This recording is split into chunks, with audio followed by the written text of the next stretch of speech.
الرابعة عصرا من الفضائيات التشادية، أهلا بكم في موجز الأخبار. استقبل مشير تشاد رئيس الجمهورية إدريس ديبي إتنو بالقصر الرئاسي صباح اليوم وفد من صندوق الضمان الإفريقي والتعاون الاقتصادي ووفد المصرف العربي الإفريقي للتنمية. وخلال اللقاء عرض الوفدان نيتهما للعمل سويا من أجل النهوض بالتنمية المحلية ودعم الخطة الوطنية للتنمية. وقد تلقى مسؤولو المؤسستين المصرفيتين توجيهات من مشير تشاد إدريس ديبي إتنو لخلق شراكة حقيقية لبناء الاقتصاد الإفريقي، وذلك لتحقيق آمال وتطلعات الأمة الإفريقية خاصة المجتمعات الريفية والشباب. استقبل صباح اليوم بالقصر الرئاسي رئيس الجمهورية المشير إدريس ديبي إتنو مجموعة CFA بقيادة السيد رينو بنت يحيى مدير المجموعة. وهذه المجموعة الفرنسية تعمل في مجال الاستثمار والبنية التحتية ومجالات أخرى حيوية. وقامت المجموعة ببناء العديد من المنشآت بالبلاد. وأثناء لقائهم بفخامة رئيس الجمهورية المشير إدريس ديبي إتنو فقد بحث الوفد إمكانية تعزيز الشراكة ومواصلة المشاريع التي بدأتها المجموعة في البلاد. قدمت صباح اليوم ممثلة صندوق الأمم المتحدة للسكان السيدة إيديتش أديكامبي دومينغو حصيلة أعمالها لوزير الشباب والرياضة روتوان محمد دونغا كريستيان، وذلك خلال لقاء جمعهما بمكتب الوزير، حيث عددت السيدة دومينغو الإنجازات التي حققها الصندوق خلال العامين الماضيين. وقد تمثلت هذه الإنجازات في دعم برامج الشباب وبناء مركز متعدد الأغراض لا يزال قيد التشييد.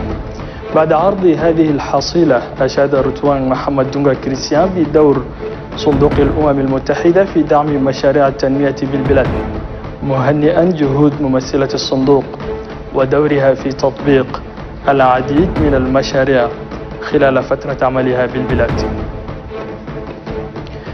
في جلسة تفكرية بين أعضاء غرفة التجارة ووفد من وكالة تشجيع الاستثمار والصادرات والمصرف العربي للتنمية الاقتصادية في إفريقيا وأعضاء من صندوق الضمان الإفريقي والتعاون الاقتصادي، اللقاء كان فرصة لممثلي هذه المؤسسات المصرفية لتشجيع رجال الأعمال التشاديين على الاستثمار والاستفادة من خدمات هذه المؤسسات، وذلك من أجل المساهمة في رفع مستوى الأعمال التجارية بالقطاعات الخاصة للدولة.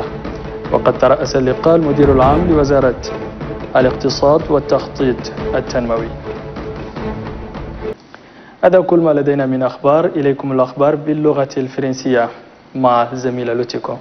Shukran Khalil, une fois de plus, bienvenue. Le maréchal du Tchad Idriss Déby Itno a accordé ce matin une audience au premier responsable de deux institutions financières. Il s'agit du directeur général de la Banque arabe pour le développement économique en Afrique et du directeur général du Fonds africain de garantie et de coopération économique. Les échanges ont porté sur les priorités du Tchad en matière de développement.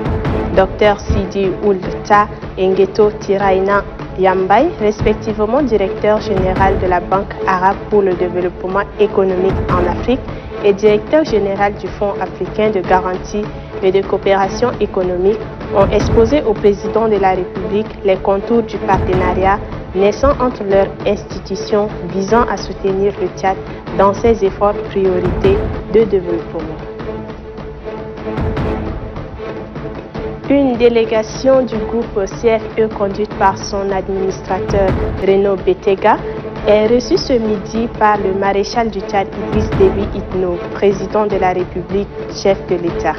La relance des chantiers exécutés par le dit groupe à N'Djamena, notamment l'immeuble inachevé du ministère des Finances au quartier Ndjari, était au centre des discussions. Le ministère de la Jeunesse et des Sports a reçu ce matin à son cabinet la représentante résidente de l'UNFPA en fin de mission au Tchad, la béninoise Edouge Edwige Adekambi Domingo est allée faire ses adieux au ministre. Occasion pour elle également de saluer le nouveau partenariat que vient d'établir l'UNFPA avec le ministère de la Jeunesse et des Sports.